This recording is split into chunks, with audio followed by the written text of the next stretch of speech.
Welcome to Love Light, the Other Side. This is a reading for Virgo. Now, before you even click onto my channel, I'm already working for you. I'm already doing a remote reading, which means I put myself into a meditative state and I write messages down that Spirit is giving me. So for Virgo, stop meddling in others' personal life. This will come back to haunt you. A job promotion may be coming up. And too hot to touch. Don't do that. So those are the messages I got from Spirit. Now they may resonate with you. They may not resonate with you. So now we are going to start into your reading. This is for Virgo. This reading is for Virgo for the month of April. Reading for Virgo for the month of April. Reading for Virgo for the month of April. Reading for Virgo for the month of April. Reading for Virgo for the month of April. Reading for Virgo for the month of April.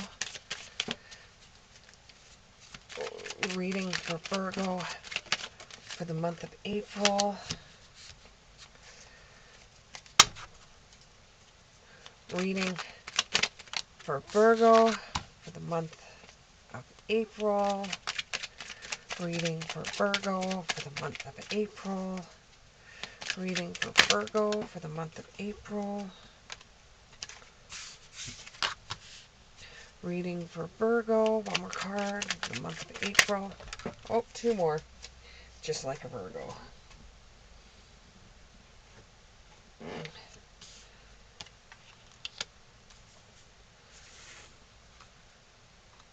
Okay, so what you have is you have the Queen of Wands in the upright, the Ace of Wands in the reverse, the Six of Wands in the reverse, the Ten of Cups in the upright, the Emperor in the upright, the Knight of Wands in the upright, and then the outcome, you have the Six of Swords in the upright, the Ten of Swords in the reverse, and the Six of Cups in the reverse.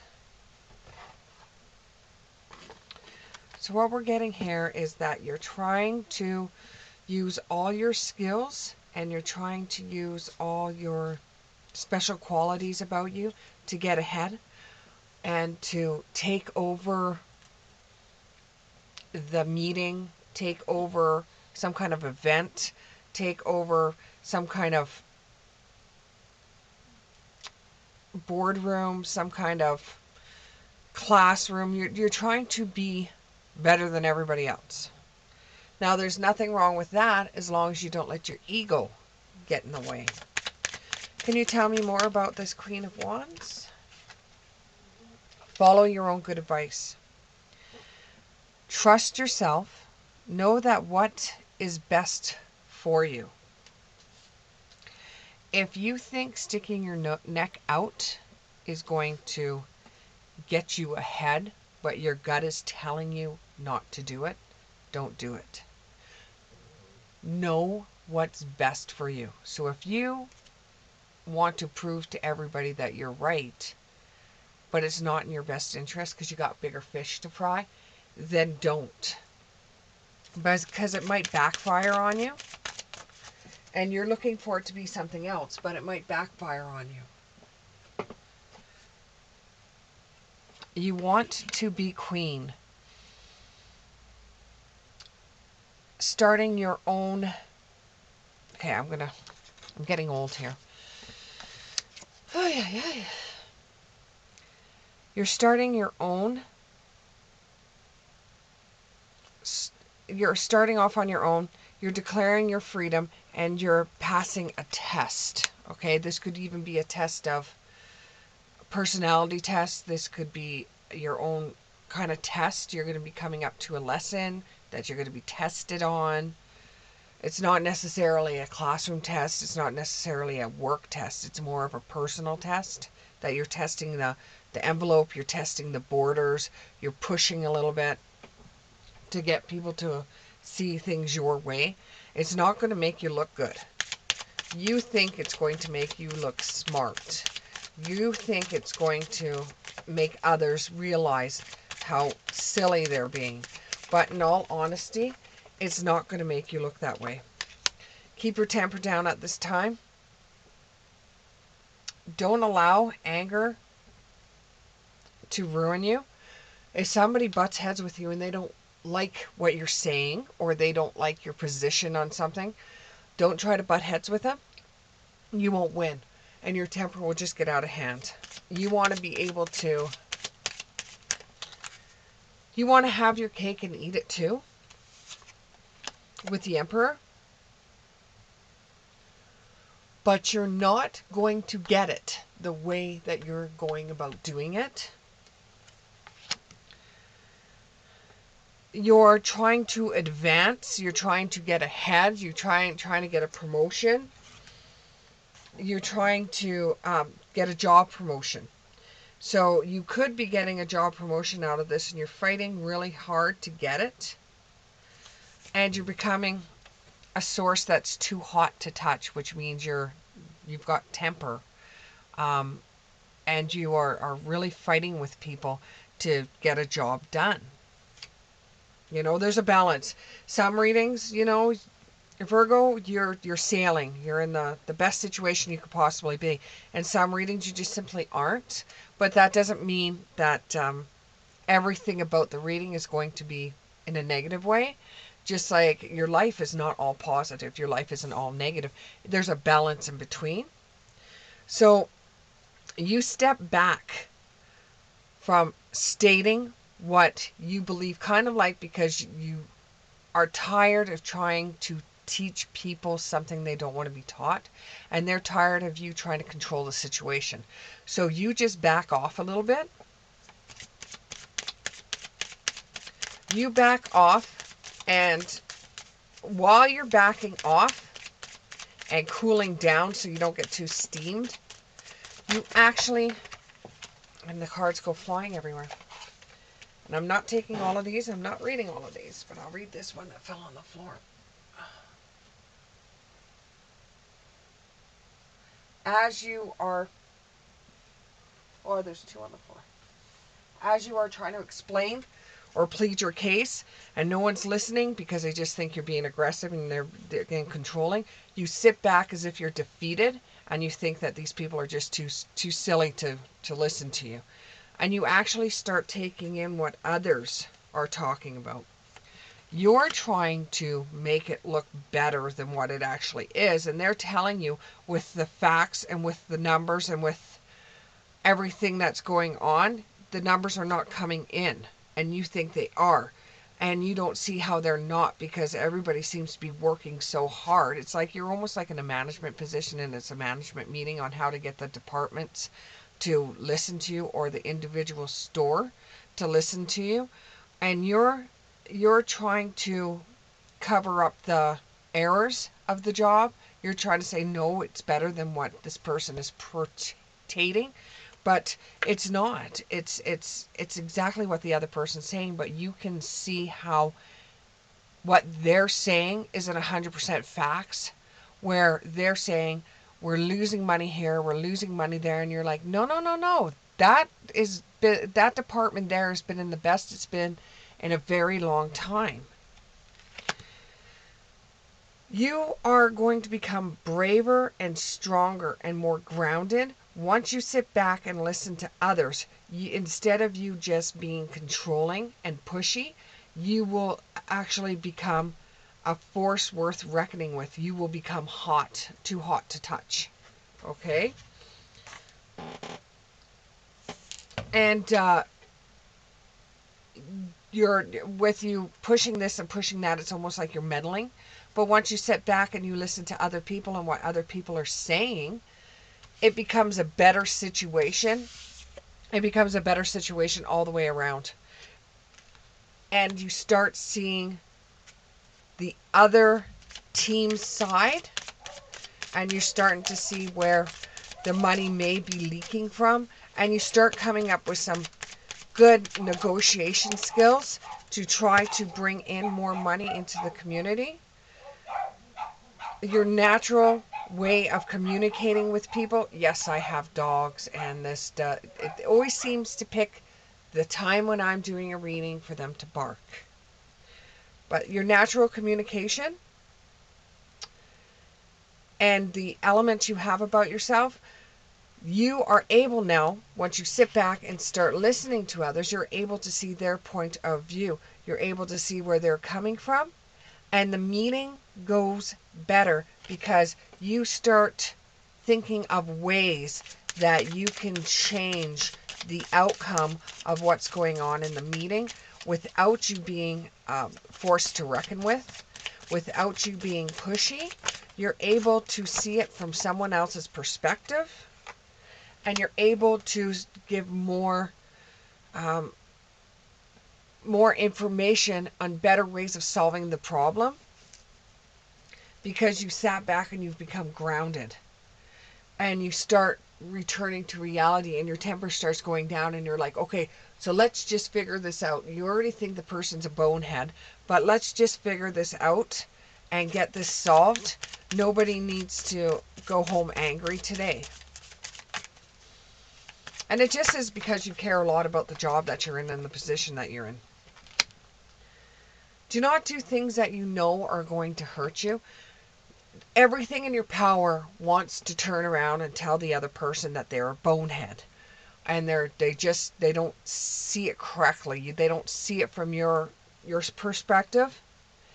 And they do have to change their mind too to work with you and negotiate something or work together so you guys can all come up with a problem-solving solution to bringing in more money into the store.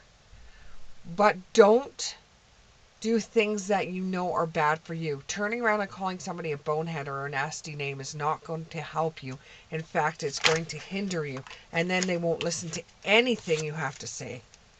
And you know, it's not, the rules are not fair. No, it's not fair. It's not fair, but you can't be the only one in the room talking. You are very rare and free. There's no one like you, and that's the reason why you have the position you have, because you can see things more clearly than other people. You may have felt that you were defeated with this meeting. You may have felt like your voice wasn't heard and you were thrown into a corner. Feeling blocked and restrained. You will make it through this. This is just a personality flaw that you have. And it will be your moment to shine. And although you think there's going to be a lot of work ahead and you might have lost the promotion that you so wanted to get this promotion, while you were arguing your side of things with your other work colleague, the boss was watching. The boss was watching both sides and wanted to see how the negotiation between you and the other team member was going. And although you thought that you're going to be going back to the same thing you did before and it was just going to be more work and you'd be looking back on a promotion that you didn't get, you are in the right direction. Even though you can't see it, you're in the right direction for that promotion. And you know where you wish to go, and you already have a plan of becoming promoted. And if not, you just want to take your skills somewhere else. So you actually think that you've stunk it up for yourself because you were so vocal in the meeting. You thought, well, maybe now I'm going to get reprimanded for it, or I'm going to get in trouble for it, or you're going to have to go to the office and talk to the boss about it. And you think, well, there you go, your goose is cooked, you're going to get fired now. And you keep on wondering what's going to be next. But you're ready to listen to whatever they have to say to you. But take a pause and action before you get the message to go to see the supervisor, right? Because once you see the supervisor and start talking to the supervisor, you will start realizing that what you originally thought that you weren't going to get because you voiced your opinion. He's probably going to say, well, you had a lot of good views. You had a lot of insight that they know about how heated and how much temper you can show in certain situations, but they understand you only did that because you care and you use your time well when you're on the job. You definitely use your time well. And you make every moment count. You're not a lazy employee. You're not a lazy employee by far. So you'll probably end up getting the promotion. You'll end up getting the promotion, but you'll be warned about how you talk. There's no need to fear. Remember how powerful you are. You can make people change their minds, and that's what the boss likes about you. You don't hide in a corner when a challenge is given to you. You go out there and you fight the fight. So it looks like you will be getting a promotion. On the romance side, though, because this is for the month of April for Virgo, on the romance side, you have photograph. You're making new memories with other people. You're looking at photographs and you are missing people that you used to be friends with in either high school, college, or just a couple of years ago, and you're really missing them. But you're making new memories with other people. When you go into the meeting, you are taking a chance. You're risking, you're not showing your whole entire hand, and you're gambling. You do that in your relationships as well. You don't tell everybody about you. You don't give all your cards out on the table. There are still times where you reserve yourself. You don't tell your partner everything about you. And for some of you, you are in a relationship that has unconditional love, and you have self-love and passion. And you are very attracted to the person that you're with. Your relationship seems to be going well for the month of April. For those that are with somebody, for those that aren't, you are going to make a new connection with someone. But don't give them everything. Don't tell them everything about you. It saves a little bit of mystery, so they're more excited about you.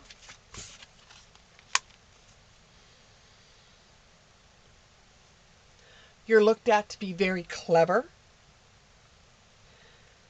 but you always have to look over your shoulder, because when you meet somebody and you really like this person, he may be or she may be involved with someone else. So you have to make sure that you look over your own shoulder, because there could be someone out there or an ex of his that doesn't like the fact of who you are, where you work, anything about you, and the ex tries to get in the way between the relationship you're in. Now, you can choose to say, well, I don't want any part of that, and you just will say to the guy, sorry, you got to get your stuff together. Or you say to the girl, you got to get your stuff together. I just don't want any part of you and the other person. You know, you're okay, but I don't want any part of the other person in this relationship. And it's a girl with a snake. We got the snake, and then we have a girl with a snake. So there is a woman that's involved in this. She's very narcissistic. She's used to charming people and then using them and then dropping them. But this relationship you get into feels like it's a karmic relationship that you've got to learn something out of it, or you're going to be letting go of it. It's something that you have to learn from. I like you. Someone likes you romantically, and it's blooming, and you're starting to flirt with this person, and they want to date you, but you're just thinking it's flirting, having fun with a friend. The person mirrors the same self-image as you have about yourself, they feel about themselves. You guys mirror each other. So you have one relationship where he has or she well, there's a woman involved. So you're in a relationship with someone that has a female energy that's like a snake, and you have the snake card come up. So you might just say, this is too much drama for me and I don't want to get involved. But then there is somebody, it could be somebody that you work with, or it could be somebody that you see every day that you just think you're fooling around. This is a friend of yours. But this starts giving you a little bit more romantic feelings towards, and you start saying, I don't want to be in a relationship where there's going to be so much drama. And then this person comes into your way and you're just into your path, and you're just like, well, maybe I'll be with them. The clock will determine what it takes, and the time it's going to take a process for you to go through all of this, because you've got on one side you have somebody that you're very attracted to, and then on the other side you have somebody that's more like a friend of yours, and you really haven't adjusted to your romantic feelings about that person.